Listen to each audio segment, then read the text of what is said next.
Donc salut Flavien, salut Terry, bienvenue à Decibelsheim, l'émission à toi. qui parle de musique, qui parle de groupes locaux et qui essaye de percer le mystère de pourquoi avoir un groupe de musique, faire de la musique, c'est la plus belle des expériences. Et donc on prend votre expérience, vos musiques pour essayer un petit peu de toucher du doigt cette aventure. Est-ce que ça va? C'est joliment dit. Ouais. C'est très joli. Merci beaucoup. C'est superbe. C'est moi qui l'ai écrit. Bravo.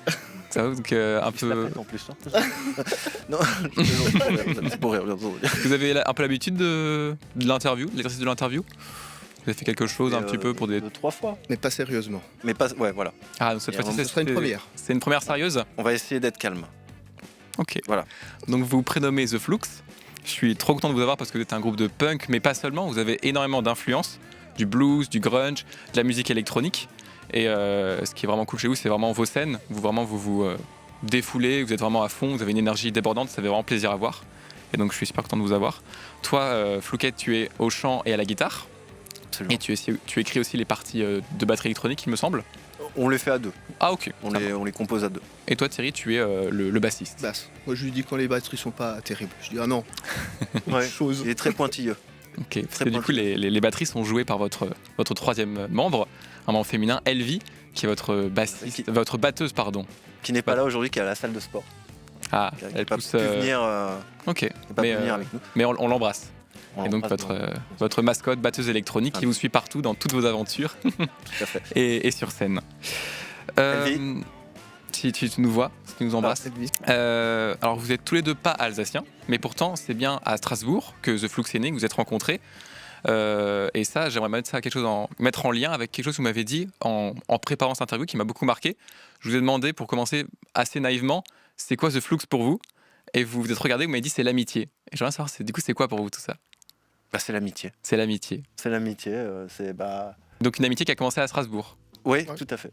Ok. Et ça a été quoi? Comment c'était le coup de foudre immédiat? Mais je crois, il me semble que tu m'avais dit que vous étiez les deux cons, je crois. Ouais, on était les deux seuls cons parce qu'en fait, on s'est retrouvés devant une devant une école de con. Une traite de cons. On s'est Je retrouvés reprends les mots. Hein, Oui, bien sûr, oui. Mais en fait, non, on s'est retrouvés devant une école. Voilà, moi, je voulais faire une école pour apprendre un peu faire du mixage et tout ça. Mhm. Terry, lui, c'était. Prof de basse, il me semble. Enseignement de la Voilà. musique. D'accord. Et en fait, on s'est retrouvés le matin, une bonne heure avant que l'école ouvre.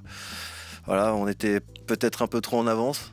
Et du coup, on s'est rencontrés là et tout de suite, ça matchait, quoi. Tout de suite, ok. Ouais. Et comment vous avez su que c'était un peu une amitié un peu singulière? Sa tête. D'accord. Toi ta tête. Je tiens à dire que depuis avant, ils ne font que parler de leur tête mutuellement. Non, c'est pas vrai. Non, vous appréciez. Oui, on aime bien se chambrer. Ok. Et donc ensemble, vous partagez le projet The Flux. Oui. Et je trouve que c'est assez fort de partager un projet musical à deux, même avec plusieurs personnes. Et j'aimerais bien savoir comment vous partagez le travail. Comment est-ce que vous considérez que c'est quelque chose d'important d'être à plusieurs dans un projet musical ou pas spécialement? Perso, pour moi, je commençais la musique. Je faisais de la musique beaucoup dans ma chambre. Mhm. Et c'est que quand je suis rentré de voyage, j'ai rencontré Terry, où j'avais commencé à faire deux, trois petits projets quand j'étais en voyage. Rien de bien sérieux, quoi. Mhm. Et c'est quand j'ai rencontré Terry la première fois où je me suis dit, vas-y, on essaie de faire un truc, on s'entend bien, on a les mêmes goûts et tout ça. Ok. Et puis, en fait, c'est vrai que je pense que c'est un peu le premier groupe que j'ai eu vraiment sérieux, où on s'est dit, on va essayer de pousser le truc, parce qu'à la base, c'était un délire, et puis on s'est dit, ah vas-y, ce serait trop bien qu'on fasse des concerts. Ouais. Ok. Ouais, vous ouais. vous êtes bien trouvés, on peut dire. Ouais, voilà, quand on buffait ensemble, et puis à chaque fois on se disait, putain, ça marche, quoi. Il se passe quelque Il y a chose. un truc, ouais. Ouais. Je trouve qu'on arrive bien à suivre, qu'on a les mêmes envies, quoi. Mhm. Il y a la magie qui opère. Ouais, c'est ça. Ok, d'accord. C'est ça. Alors donc le but de Decibelsheim, c'est de parler de musique et de dresser un portrait musical de vous. Et pour ça, on va vraiment rentrer dans vos morceaux pour après dresser qui vous êtes musicalement. Et donc vous allez rentrer un petit peu, vous allez écouter tout seul vos morceaux. Donc on en a sélectionné 3. Le premier, c'est Maman, I'm a Punk Rocker sur votre premier album qui s'appelle The Green Album. Donc vous allez écouter ça et on vous retrouve tout de suite. Allons-y.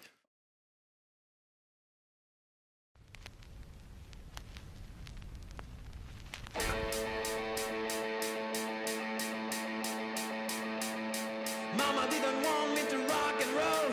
Papa Non, je plaisante. Je sais pas qui c'est, mais j'aime bien.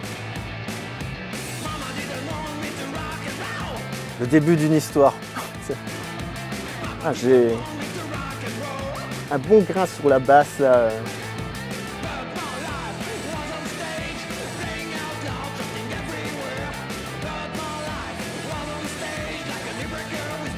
J'aime bien, le chant ressort bien. Passage que j'arrive jamais à faire en concert. Passage lyrique.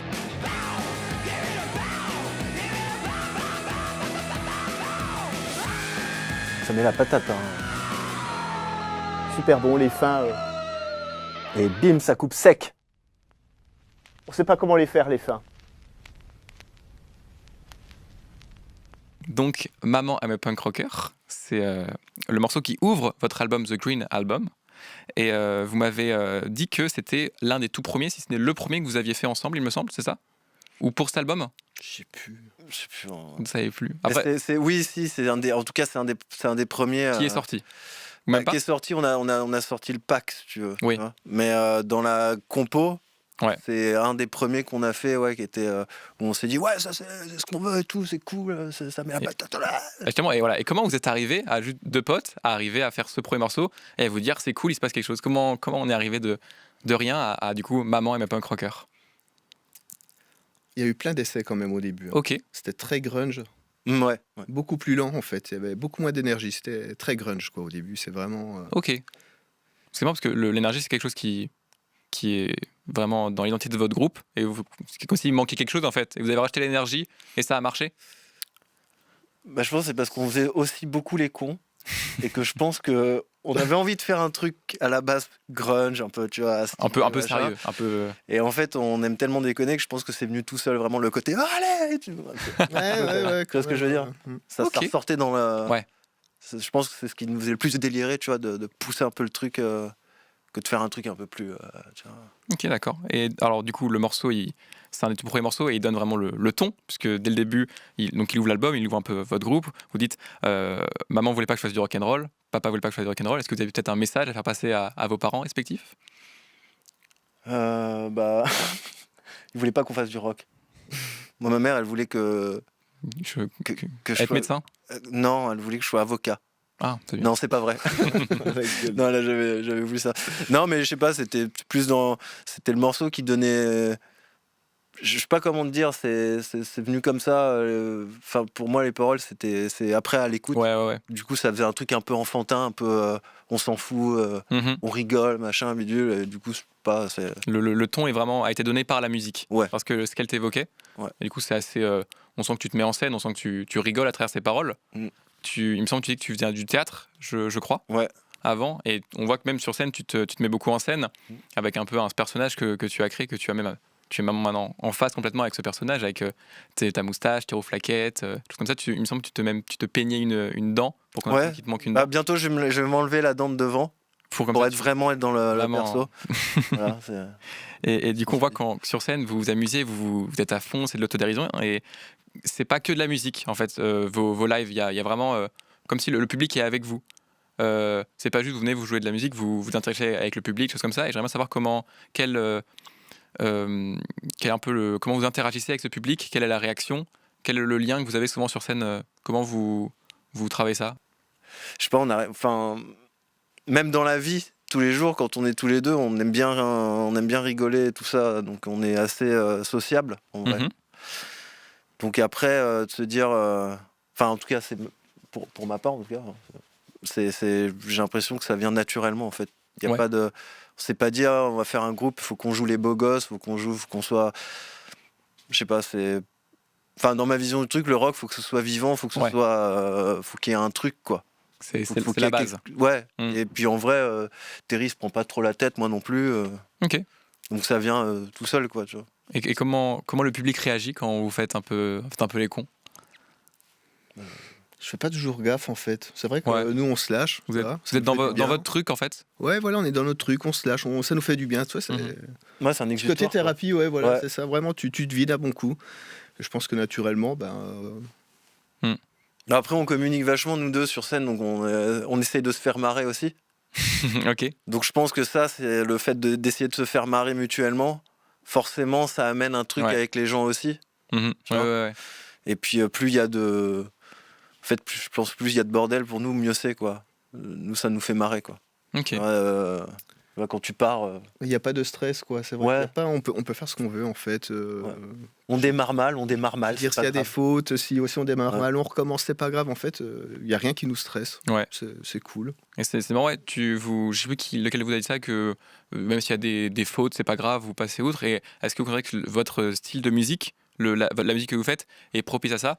Vous pouvez un peu vous en foutre, alors que si vous faisiez du jazz fusion, il y a moins ce truc, il y a peut-être une plus pression. Est-ce que vous sentez que vous avez un peu fait une musique où là vous pouvez naturellement se dire je peux jouer mal parce que c'est un exutoire, encore une fois?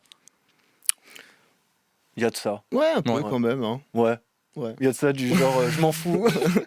Et après on en rigole en plus. Bah ouais, c'est ça, ouais. T'as vu t'as vu ce que j'ai fait? C'était à chier. Hein. Ouais, c'est vrai. C'est vrai avant, quand tu as écouté le morceau, Fouquet, tu as dit en live j'y arrive pas. Ah ouais, parce qu'en fait il y a un moment avant qu'on prenne l'habitude. Ok. Parce que même s'il y a un côté où on se lâche et tout, il y a quand même le côté où faut qu'on joue nos morceaux, quoi. Ouais. Faut quand même, on va pas faire n'importe quoi non plus, tu vois.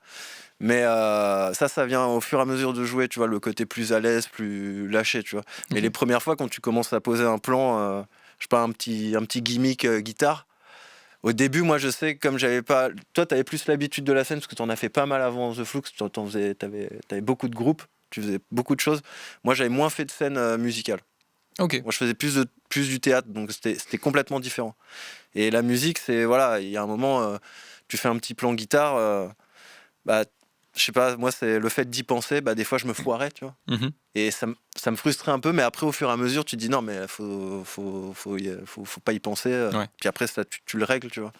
Okay. Mais ce passage dans Maman, là, le petit passage guitare, là, c'est passage, des fois, j'étais alors des fois, je fais des je le fais pas, quoi. En live? Ouais, en live, je le fais pas. Ouais. Des fois, je fais n'importe quoi, je fais. Je mets les disques à fond et puis ça passe. Ouais, et puis ça passe. Et puis au final, ça passe. Ouais, ça passe toujours. Ok. C'est marrant parce que du coup, donc, vos morceaux, vous les composez pas d'une traite tout le temps en répète. Ça vient vraiment, je sais pas si vous composez sur ordi ou des choses comme ça, mais ça vient un peu au fur et à mesure. De ce que j'ai l'impression, du coup, si il y a des choses que tu peux pas faire en live, c'est bien que il y a un moment, tu t'es posé la question de dire, ok, ce morceau que j'ai composé, je vais devoir le rendre live-able. Je puisse le faire en live. Ou pas spécialement. Live-able. C'est bien ça. Live-able. Je sais pas, c'est... Non, parce qu'on joue... En fait, quand on joue, c'est pas des trucs auxquels on pense, en fait. En vrai. Ok. C'est pas genre... Mais vous composez d'abord le morceau d'une traite comme ça en... Non, on fait de l'impro beaucoup. Ouais. Vous tâtonnez Ouais. Ok, sur le truc. On fait tourner une drum, on joue dessus. Puis à un moment, on va se dire, ah putain, c'est cool ça et tout. Alors, on essaie de développer le truc. Puis au fur et à mesure, ça se développe. Ouais. Puis après quelques jours, on se dit, ah, peut-être on pourra rajouter ça ou machin. Et puis d'une impro, il y a un truc qui se fait. Et puis après, je sais pas, c'est bizarre. Hein, si, c'est ça. Puis en général, on fait du 4-4, simple. Enfin, pour la signature rythmique. Ouais. La signature rythmique, mais aussi, je veux dire, au niveau partie. Quoi. Ah oui. 4 patterns. Et puis, en fait, ça évolue au fur et à mesure. Quoi, tu vois, on s'approprie le morceau et à partir de là, le morceau, il évolue. Sauf pour les fins. Pour les fins, c'est vrai que... c'est à la fin de la boucle, point, c'est la fin. Voilà, c'est la fin de la boucle. Nanana, merci. Voilà. C'est rock. Ouais. Mais c'est grave. C'est un style, quoi. Tu vois. Non, je sais pas. Ouais. Et jamais quelqu'un, jamais il y a une personne qui vient qui dit, ah, j'ai une idée de morceau, une idée d'un truc qui est venu. Jamais tout seul, vous rentrez chez vous après, vous voyez plus. Quelqu'un a une idée de ligne de basse ou de mélodie. Ça peut arriver. Oui. Ça nous arrive. Ouais. Voilà, mais... y a plein, en vrai, il y a plein de morceaux de The Flux, c'est parti de Terry, tu vois. Okay. Mais en fait, on part d'une base et à partir de là, ça ressemble plus à. Et la base, l'idée de départ, quoi. La basse, c'est la basse aussi, ouais. Des fois, il me sort des plans basses et tout, et je dis putain, ça c'est cool et tout. J'aime bien ce plan. À un moment, tu me faisais écouter des morceaux sur ton ordi. On a beaucoup fait ça en fait au début, quand on a commencé à buffer en fait, on buffait. Okay. Et dès qu'on faisait une pause, on buvait un coup et là on passait nos musiques en fait, ce qu'on composait nous chacun. Et puis il y a des fois, tu vois, il me faisait écouter des trucs, je dis putain Typiquement pour Useless Friend, on écoutera tout à l'heure. On écoutera tout à l'heure, tout à fait. T'as vu, je l'ai bien fait. Hein. Ouais. T'as vu Il m'enlève les mots de la bouche. T'as vu C'était pas mal, ça. Et par exemple, Useless Friend, moi je me rappelle, c'était un truc que tu m'avais fait écouter. Il y avait un passage, donc ce fameux passage de basse là, slappé là. Slappé, ouais. Et je dis, ah putain, c'est trop cool ce passage, machin et tout. Et puis en fait, il l'a rejoué. Puis moi j'ai ramené un peu de la couleur dessus. Et puis après, je sais pas, c'est venu tout seul par rapport à ce que lui avait composé. Hop. Et il y a plein de moments où c'est comme ça en fait. Ok.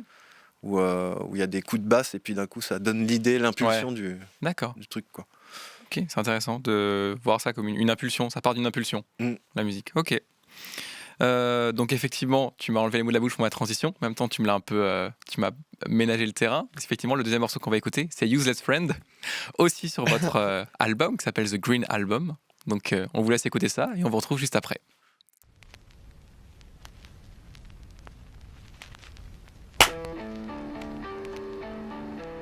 Useless Friend.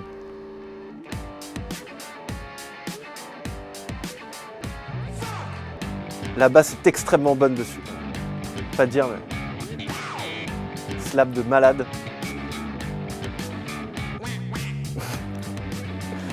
Quack, quack.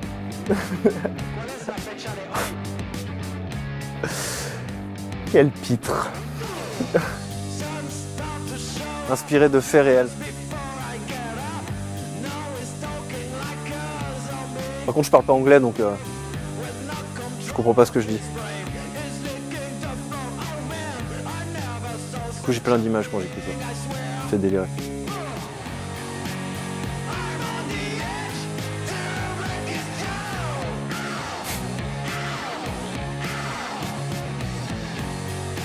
Un refrain qui donne envie de faire des refrains, quelque part. C'est qui joue en fait le groupe ? La fin, la distorsion, Julien qui hurle. C'était bien, hein ? Cool. Donc Useless Friend, c'est un peu un hymne aux gens qu'on n'aime pas, aux amis inutiles. Un hymne aux gens qu'on n'aime pas, c'est pas des gens qu'on n'aime pas, c'est les... quoi. Pardon, j'avais le droit. Oui, ça on fera va passer pour des hein. Non, oui, mais justement, j'essaie de rattraper le truc. C'est pas les gens qu'on n'aime pas. Ok, non mais C'est pas les gens qu'on n'aime pas. Attention. Faites votre erreur. On aime les gens. Ah oui, bien c'est sûr. Julien qui écrit les paroles. Hein, ouais, voilà, dédouanage, c'est genre. Mais non, mais justement, on connaît tous, et on a tous un peu des fois des gens qu'on n'aime pas, que ce soit dans notre sphère privée. C'est pas les gens qu'on n'aime pas. La chanson, c'est plus sur les gens qui abusent. Ok. Tu vois, les gens, des fois, tu as envie de dire ça peut arriver. Je sais pas. Je pense que ça arrive à tout le monde. Là, t'es tranquille. Quelqu'un dépasse les bornes. Quelqu'un vient chez toi, ça dépasse un peu les bornes, t'as plus le contrôle. À un moment, t'as envie qu'il se casse parce qu'il est tard, parce qu'il squatte, et puis t'oses pas le dire et tout. Et puis j'ai dit, voilà, c'est un peu ça le délire de la chanson, quoi. Okay. Les gens qui abusent de l'hospitalité, tu vois. Un petit peu. Ok, d'accord. Et vous voulez pas en faire un morceau où les gens peuvent s'identifier ? Je sais pas, moi c'est comme vous pensez pas aux gens qui vont l'écouter quand vous composez un morceau ? C'est toujours non. C'est vraiment c'est vrai que non, on pense pas c'est vraiment non, on pense pas aux gens qui vont l'écouter, c'est plus si ça nous fait délirer ouais. On le met. Ouais. On se dit qu'il y aura des gens qui nous ressemblent, qui aiment bien un peu le rock comme ça, machin, qui vont forcément peut-être s'y retrouver, mais c'est pas le premier truc auquel on pense, quoi. Ok, d'accord. Ok. Moi, c'est marrant, il y a un truc qui m'a fait beaucoup rire en le réécoutant là. Donc, Useless Friend, c'est un ami inutile. Et au début, vous me dites The Flux, c'est l'amitié. Et ça me fait un peu rire que du coup, il y a une dimension amitié qui est un peu importante. Est-ce que peut-être c'est un message caché que quelqu'un a fait pour son camarade de musique, en tant que c'est son ami inutile, je sais pas. Je sais pas quoi dire à ce vous n'avez pas obligé de dire. Il m'a triqué le jeune. Non, c'est l'amitié. Nous, c'est l'amitié. Ouais. Voilà. Après, Useless Friend, c'est juste vraiment une ode aux gens pénibles, quoi. Ok, d'accord. Dans le morceau, quand vous avez écouté le morceau, vous avez tous les deux dit voilà, la ligne de basse elle est vraiment bien, que ça slappe. Et moi aussi, c'est pour ça d'ailleurs je l'ai choisi, parce que j'aime beaucoup la ligne de basse. Étant bassiste moi-même, mais je vais pas trop m'étaler parce que c'est votre interview. Et je veux savoir un petit peu comment tu composes un petit peu ces lignes. Est-ce que tu es un peu un slapper dans l'âme ? Comment Est-ce que là, comme on parlait avant, est-ce que c'est venu d'abord de la ligne de basse, Useless Friends? Même Quand même. pas, parce qu'à la base, c'était du synthé. T'es sûr? Ouais. Il y avait de la basse, mais elle n'était pas en slap, je crois. Je sais plus. Si, elle était en slap. Elle est en slap? Ouais, Je sais ouais. plus. Grand débat, apparemment. Cette espèce de... Tu faisais ce truc-là. Ah oui, ouais, ok, ouais. Ouais, mais je sais plus trop. Non, je suis pas un grand slapper. Tu n'es pas un grand slapper. J'ai bossé un riff là-dessus, mais aussi par rapport au riff qu'il apportait à la guitare, quoi, en fait, à sa rythmique. C'est ça qui t'influence. Exactement, Ouais. ouais, c'est un ensemble, en fait, tu vois, une sorte d'équilibre. Ouais. Et pour finir sur la basse aussi, ça m'a pas échappé que tu as une basse à 5 cordes, ce qui est assez peu commun, puisque souvent une basse à 4 cordes, et je veux savoir un peu comment tu es amené sur le terrain de la 5. 6 cordes? 6 cordes, bah, j'ai un Oh, si j'ai en mal compté. plus, un si grave et un do aigu, en fait. Une en plus et une plus grave. Ouais, ouais. Ok. Ouais, donc c'est encore moins commun, 6 cordes. Je connais très peu de bassistes qui ont une basse à 6 cordes. Après, Généralement, ce sont des t'as tout à guitaristes portée de main. Ouais, ok. Tu vois, j'ai pas besoin d'aller en bas du manche pour aller choper des notes. J'ai tout à portée de main. Après, je m'y suis habitué. Ouais. En fait, à la base, je voulais juste tester 6 cordes, comme ça, juste par curiosité. Je jouais sur 4 cordes avant. Et en poussant le truc, ben, en fait, je trouvais ça plus confortable. Ok. Une fois que tu arrives à avoir une bonne position avec ta main gauche. Ouais. Après, voilà. Je fais rien de bien fou non plus à la basse. Mhm. Du coup, tu vois, j'ai pas besoin d'aller couper toutes les notes que je joue. Tu vois ce que je veux dire? Muter toutes les notes. Oui. Je sais pas, j'ai assez de facilité. Enfin, assez de facilité. J'ai un jeu assez minimaliste, alors du coup, Tu étais né pour faire la 6 cordes. je sais pas. Non, peut-être que plus tard, je reviendrai sur 4 cordes. Ah, ok, d'accord. Mais, pour le moment, je sais pas, je trouve ça plus confortable. Ok, ah, c'est marrant. Ok, d'accord. Donc ce morceau-là est aussi sorti sur The Green Album, comme Maman un punk rocker, et ça frappe parce qu'il s'appelle The Green Album, mais la pochette est entièrement rouge. Et je veux savoir, peut-être vous avez eu des problèmes à l'impression au moment de faire l'album, ou qu'est-ce qui s'est passé? On a pensé aux daltoniens. Vous avez pensé aux daltoniens? Ouais, pour les triquets. Ah. Donc ou alors du coup vous les avez inclus et vous avez exclu tout le monde parce que c'est les seuls qui verront bien du coup. Ou pas. Ou pas. Parce Personne qu'il y a verra bien. plusieurs formes de daltonisme. Oui, oui. C'est vrai, ça Ouais. dépend. Aucun de vous n'est daltonien? Non. Non, ok. Non, pour moi, t'es vert, il n'y a aucun problème. Moi? Ouais. Ah, ok. Après ça dépend de... Peut-être que mon verre et ton verre sont différents. Ah, Ah bon? c'est chier. Il m'a séché. Cassé. Il m'a cassé le bien. Bon, on arrive déjà au 3e et dernier morceau qu'on va écouter. Cette fois-ci qui n'est pas sur The Green Album, c'est un morceau qui est dédié à votre batteuse qui n'est pas là, mais on pense à elle, elle est à la salle. Le morceau s'appelle The Elvis Song, c'est son prénom. On écoute ça tout de suite et on revient vers vous. Tout à fait.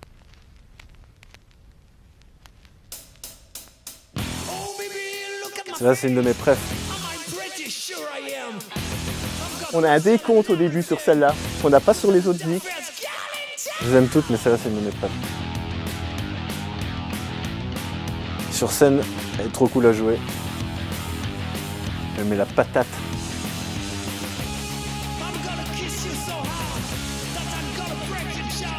Quand je sors de là, je vais péter une bagnole. Hein. Ça m'a mis la patate. Hein. Terry, ça m'a mis la patate. Ouais, il fait à Framont celle-là. Dans cette chambre à moins 5 degrés. Là.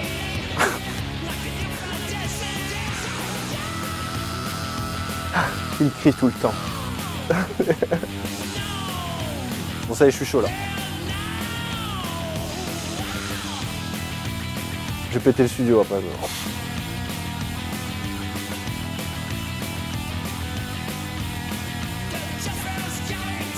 La fin toujours, hein. Ah, c'est fini. C'est notre truc, hein, quand même, ça. Alors donc, The Elvis Song, c'est un morceau dédié à votre batteuse. Donc c'est vraiment sa chanson. Tu parles en son nom dans son morceau, il me semble. Tout à fait. Voilà, tu dis que c'est la plus forte de la ville. C'est la plus forte de la ville. Qu'elle est incroyable. C'est presque même un morceau un peu féministe, je sais pas, mais tu t'es vraiment à fond dans. On sent que y a pas, tu te moques pas d'elle. Vous êtes vraiment à fond avec elle. Et Ça, par contre, c'est un truc. Alors vraiment, ça, si je peux permettre, permets-toi. je n'aime pas qu'on se foute de sa gueule. J'aime pas en concert quand il y a des gens qui viennent et qui veulent commencer. Elle fait partie du groupe. Oui. On la respecte. Oui, c'est un moment avec vous. Il y a exactement. Clairement, ouais. Il y a pas de machin. C'est juste une femme qui est balèze, qui fait du culturisme. Elle est en salle, elle est puissante, elle tape fort sur la drum. Voilà, et c'est la plus forte. Elle est incroyable. C'est la plus forte de la ville. Voilà. Et comment vous êtes arrivé avec cette idée d'avoir un personnage en mascotte, vous jouez sans batteur? Comment c'est arrivé cette idée? Il me semble qu'au début vous cherchiez un batteur et vous n'avez pas réussi à trouver quelque chose qui vous convenait. C'est ça, on avait commencé avec un batteur, on a fait quelques concerts avec, et puis après on s'est retrouvés à deux, et puis on s'est dit tiens, ce serait marrant pour le visuel en tout cas, vu qu'on est en boîte à rythme, qu'on est un membre en plus. Oui. Et du coup on a fait, on a passé une audition, et puis Elvie est arrivée. Voilà, elle travaille dans une cartonnerie. Et c'est vraiment une bonne idée parce que il y a pas mal de groupes qui n'ont aussi pas de batteur. Il y a Poésie Zéro, Les Berus, mais vous avez vraiment cette idée de quand même de créer une mascotte pour pas être seul, parce que on peut très vite se retrouver juste vous êtes deux personnes debout et en fait la batterie ça habille un peu une scène en fait, mine de rien, et c'est vraiment une bonne idée vous d'avoir voulu faire du visuel et la créer. Elle a carrément même des passages elle a un solo que tu as écrit et vous mettez sur le côté, il y a de la lumière sur elle et en soi il se passe pas grand chose mais c'est son moment, elle fait son solo. Alors j'ai pas écrit le solo, c'est Elvie qui l'a écrit. C'est Elvie qui a écrit le solo. Rendons à César qui est à César. Non, moi je suis pas batteur. Hein. et on sent vraiment que vous avez une volonté d'aller à fond dans le délire, mais en étant toujours presque très sérieux en fait en le faisant. Je sais pas si vous le sentez comme ça ou pas. Mais on n'est pas là pour plaisanter. Hein. Ah voilà, c'est sérieux le rock. Pardon. Ouais. non, mais bien sûr, mais c'est c'est pour faire vivre le côté batterie électronique. Ok, ouais, le rendre plus vivant. Ouais, et puis ça nous fait marrer aussi qu'il y ait ce petit côté délirant, un peu absurde. Ouais. Et du coup, est-ce que vous sentez que vous avez une plus grande liberté sans batteur ou pas? On pourrait se dire que c'est un frein, mais vous avez quand même fait un peu de ce point faible une force. Et c'est un peu votre style, et c'est comme ça qu'on vous reconnaît. Déjà, on peut se balader en Twingo. Ouais, ça c'est cool. Voilà. Il n'y a pas la batterie, mais après il y a les amplis aussi. Voilà, les amplis, ça prend pas trop de place, mais on a la Twingo Flux qu'on appelle. Ah, d'accord. Notre mini tourbus. C'est une Twingo, hein. Mais au moins, on est en Twingo, quoi. Il n'y a pas plus simple comme groupe, quoi. Non, c'est bien, tu joues, t'as pas de bouchon. Tu vois, pour les oreilles, on joue avec des tout petits amplis. Oui, c'est vrai que de ce côté-là, c'est trop pratique. Alors, si on se retrouve, je sais pas, moi je dis une connerie, mais on se retrouve dans une chambre d'hôtel, ou dans un endroit où on peut pas faire de bruit, on a envie de jouer. Faible. On peut jouer au casque, on peut jouer. Et vous avez même, il me semble que vous avez joué dans il y a pas longtemps à un festival sur un balcon. C'est pas ça, à Strasbourg. Ouais. Je sais plus comment il s'appelait. Monde au balcon. Il y a du monde au balcon. Il y a du monde au balcon. Et là, du coup, ça prend tout son sens parce que je sais pas si c'était le seul groupe de rock à jouer là-bas, mais c'est compliqué pour un groupe de rock de jouer sur un balcon. Parce qu'il faut penser à amener la batterie, et vous êtes vraiment presque libre en fait. Sans batteur, vous êtes libre en fait. C'est ça, et c'est adaptable. Dans quel sens? Dans le sens que s'il y en a qui ont envie de faire un concert en appart, par exemple, ne serait-ce que ça. Ah oui. Là, nous, on peut s'adapter. Putain, si on peut jouer comme ça, on joue comme ça. Si on joue comme ça, on joue comme ça. Tu vois. C'est la classe à Dallas. Incroyable. C'est vrai. Non, c'est vrai que niveau volume, c'est vrai que c'est plutôt cool. Ok. Donc ça, c'est la seule chanson qu'on a sélectionnée qui n'est pas sur Green Album, c'est sur votre EP qui est sorti en dernier, qui s'intitule sobrement l'EP et qui frappe aussi par sa pochette. Là, il y a une cohérence de couleurs, mais c'est des couleurs assez, je ne vais pas dire criards, mais c'est un choix de couleurs audacieux. Et on trouve aussi vos chats respectifs, il me semble, qui jouent vos instruments. La basse à 6 cordes et une télécaster, une guitare, il me semble, c'est une télécaster que tu as.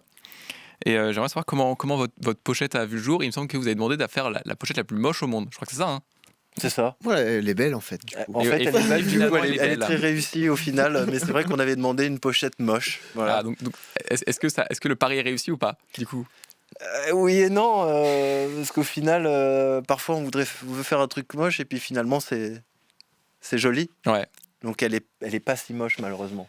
Les chats ont la classe. C'est Hein. parce qu'il y a les chats dessus. C'est vrai que- Bah, il y a les chats. Avec les Les chats, lasers. ça fait tout. Ouais, c'est vrai. Ouais. C'est vrai que ça fait vraiment tous les chats. Et D'ailleurs, on peut leur passer le bonjour. bien sûr, comment s'appelle-t-il? Gaïa. Gaïa. Ou Fougnouk. Ou Fougnouk. Gaïa ou Fougnouk. Ouais. Voilà, qui joue aussi bien de vous de vos instruments, je pense. Oui, Mieux. Ouais. mieux. Ouais. Avec la petite griffe comme ça. Pas besoin de Mediator. Ah bah non. C'est rigolo. Et donc, avec cette pochette, avec Elvie, tout ça, on sent que c'est vraiment un moyen de faire ce que vous voulez, un exutoire, encore une fois. Et j'aimerais savoir pourquoi dans The Flux ça déconne autant, en fait. C'est parce que c'est vous, il n'y a pas de question. C'est Ouais. Je crois qu'on n'arrive pas à se retenir en fait. Ouais. Hein. Bah je crois. Hein. Est-ce que On voudrait faire un truc sérieux vous que. n'y arrivez jamais? Si, quelque Mais- part les morceaux sont. Et, Sont parce que, sérieux. voilà, dans vos conneries, vous êtes extrêmement sérieux. C'est ça qui est fou. Ouais, mais après, t'as pas l'impression de bosser quand tu joues ou même quand t'enregistres. Mhm. Enfin, pour ce projet en tout cas. Ouais, ça vient de nature. Ah quoi. ouais, voilà.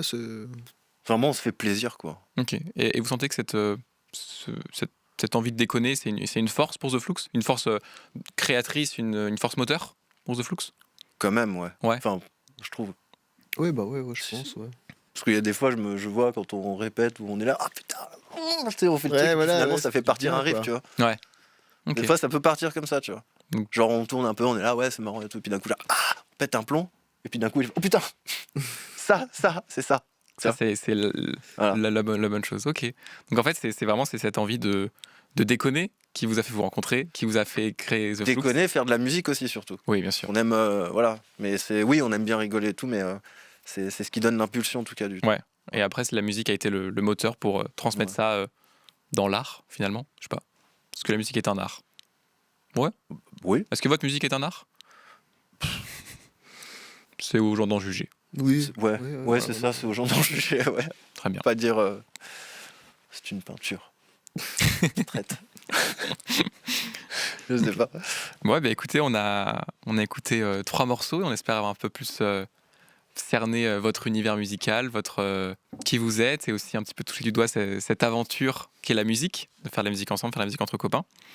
Et j'aimerais un petit peu, pour conclure, savoir un petit peu, est-ce que vous pensez continuer The Flux toute votre vie ou... Ouais, il y a pas. moyen, ouais. Mhm. Ah ouais.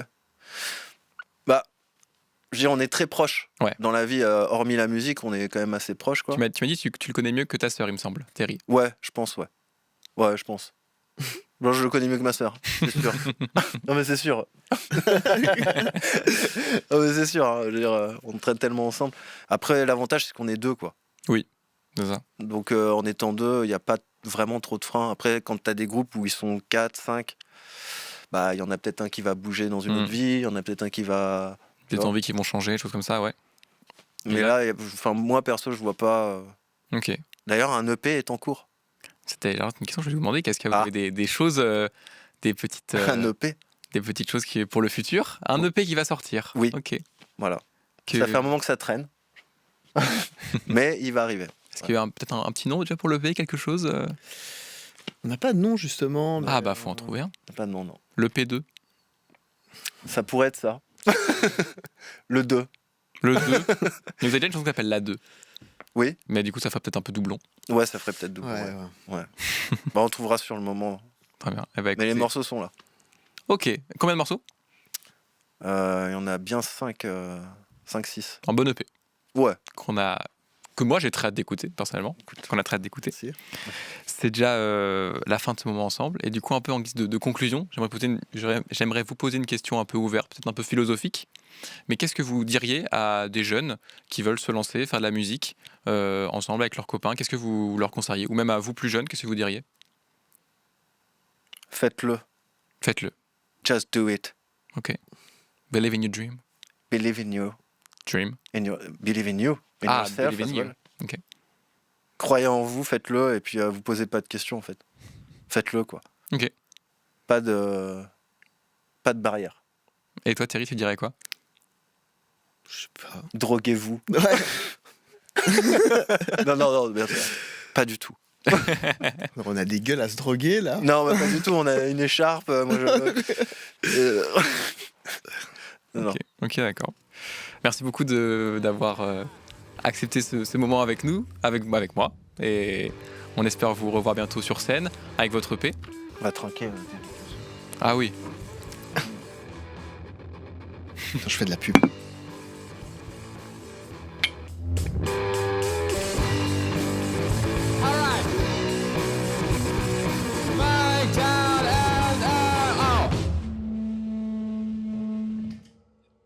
Il m'a triqué le jeune.